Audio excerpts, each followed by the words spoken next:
Hello, welcome to my student support system. In today's class, we will discuss about rabies. This lecture is in English, and if you want to study in Hindi, just click on I button and you will get link of Hindi lecture. So, what is rabies? Rabies is also known as hydrophobia and acute viral encephalomyelitis. It is an acute, highly fatal viral disease of the central nervous system caused by Lissa virus type 1.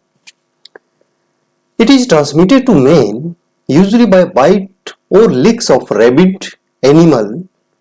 It is the only communicable disease of men that is always fatal. Keep in mind, it is always fatal.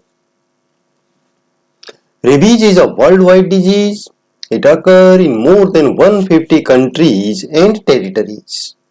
Although a number of carnivorous animals and bat species serve as natural reservoir of this virus, but rabies in dog is the source of 99% of human infection. That's why common people call it a dog bite disease. What is causative agent?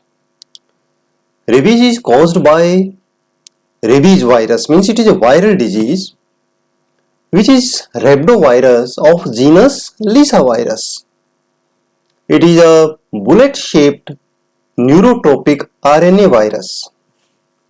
Rabies virus particle contain two distinct major antigens, a glycoprotein or known as G antigen, G protein, and antigen from that is the antigen from membrane or covering.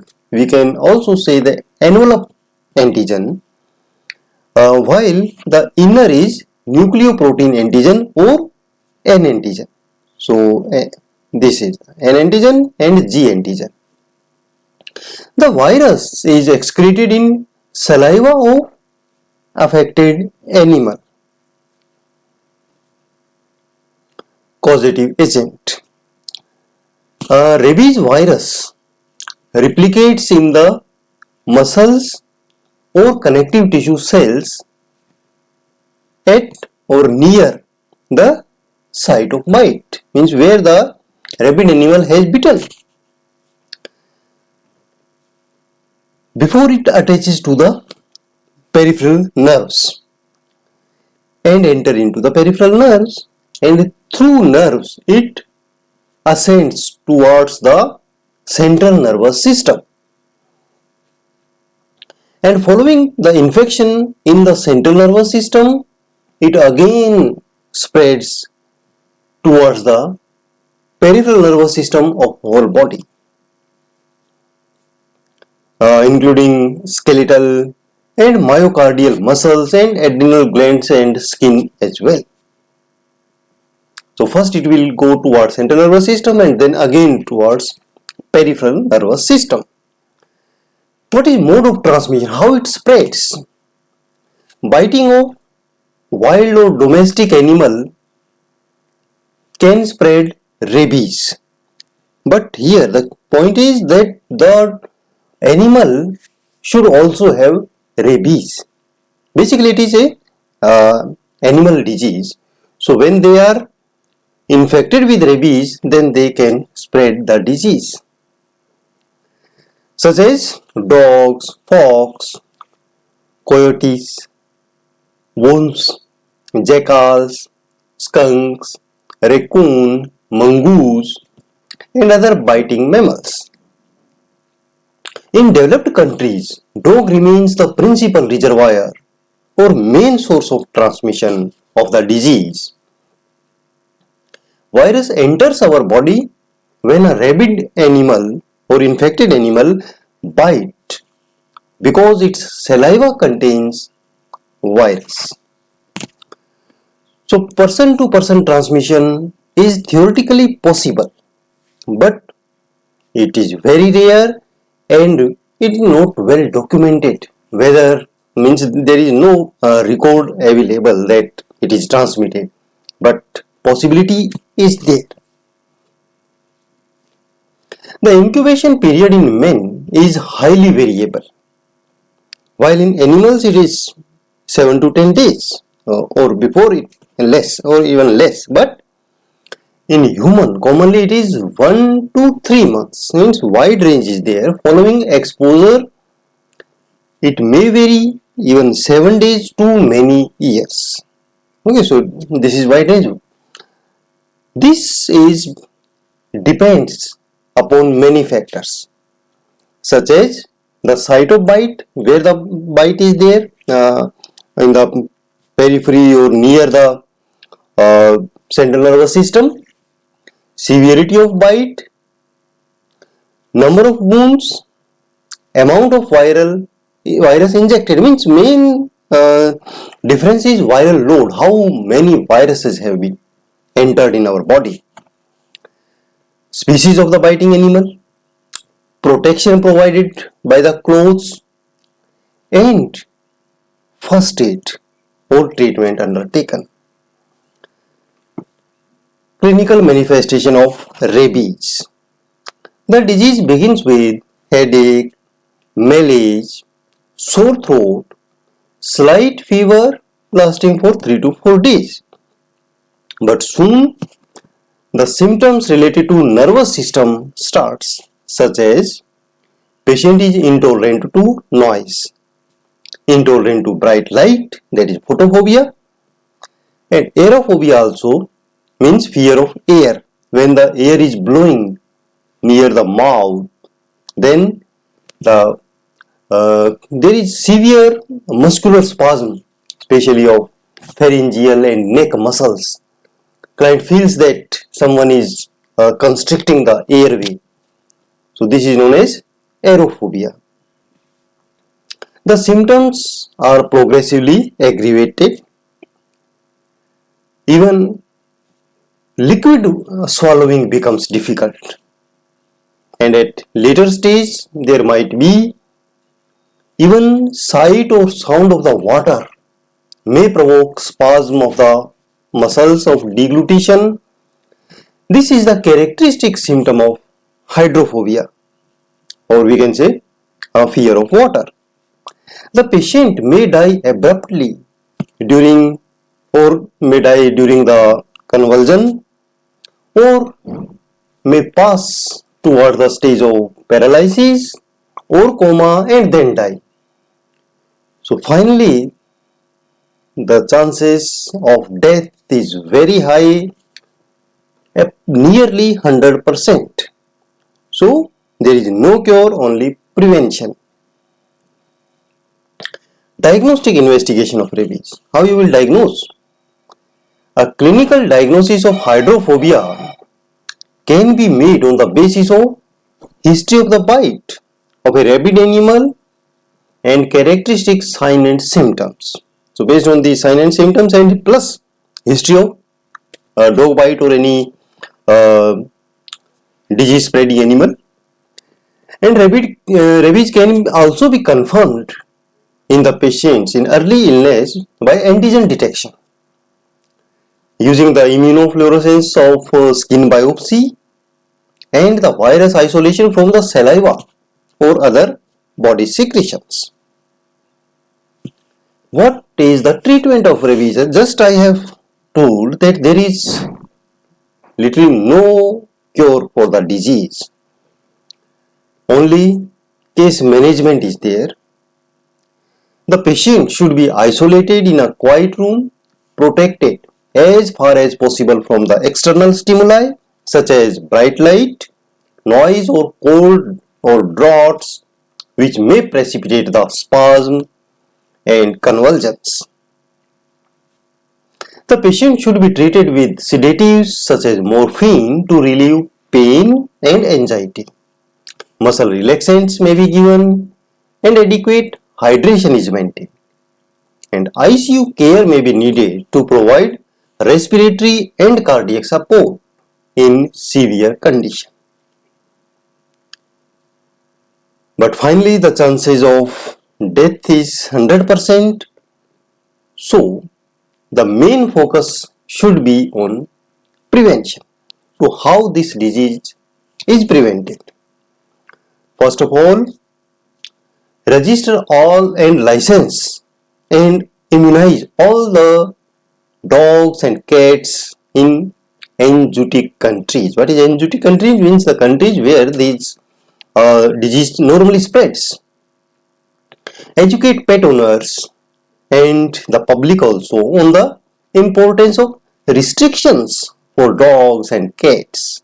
Pets must be leashed in the congested areas and where there is not confined on owner's premises. Collect and immunize ownerless or stray animals and control their population. Maintain active surveillance for rabies in animals. Laboratory capacity should be developed to perform testing in all wild animals involved in human or other domestic animal exposures. Detain and clinically observe for 10 days or any healthy appearing dog or cat known to have bitten a person. We will continuously observe. The dog or cat showing the suspicious signs of rabies should be sacrificed and tested for rabies. In case of bite by a normal behaving pet or wild animal or zoo animal, it may be appropriate to consider the post-exposure prophylaxis for the human victim. The aim of post-exposure prophylaxis is to neutralize the inoculated viruses before it can enter into the nervous system. Every instance of human exposure should be treated as a medical emergency because this is the time when we can prevent the disease. Otherwise, the client may enter into the disease phase, that is hydrophobia. Individual at risk, especially high risk, such as veterinary persons, doctors, nurses, wildlife conservation personnel, park rangers, staff of quarantine kennels, laboratory and field personnel working with the rabies or long-term travelers to the rabies endemic areas should receive pre-exposure immunization. First aid is very important in rabies prevention. Every bite of dog or cat or any wild animal should be treated as emergency and proper first aid should be given. Prompt and adequate local treatment at the site of bite, like bite wounds and scratches, is the main requisite and is the utmost importance. The purpose of local treatment is to remove as much virus as possible from the site of inoculation before it can absorb by the nerve endings or it replicates. Means we try to reduce the viral load.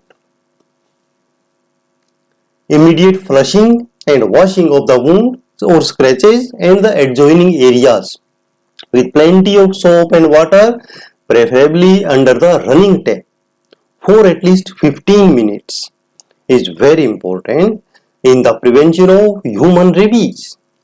If soap is not available, then simple flushing of the wound with plenty of water should be done as first aid.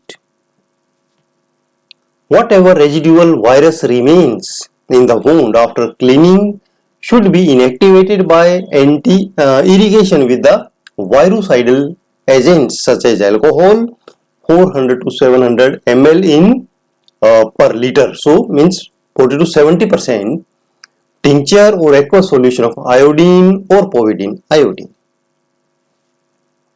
Use of anti-serum specific immunoglobulin protection in human is provided by the administration of HRIG or human or equine ERIG rabies immune globulin at the site of bite as soon as possible and after the exposure to neutralize the virus, and then by giving vaccine at a different site, normally IM, to the clients active immunity, to boost.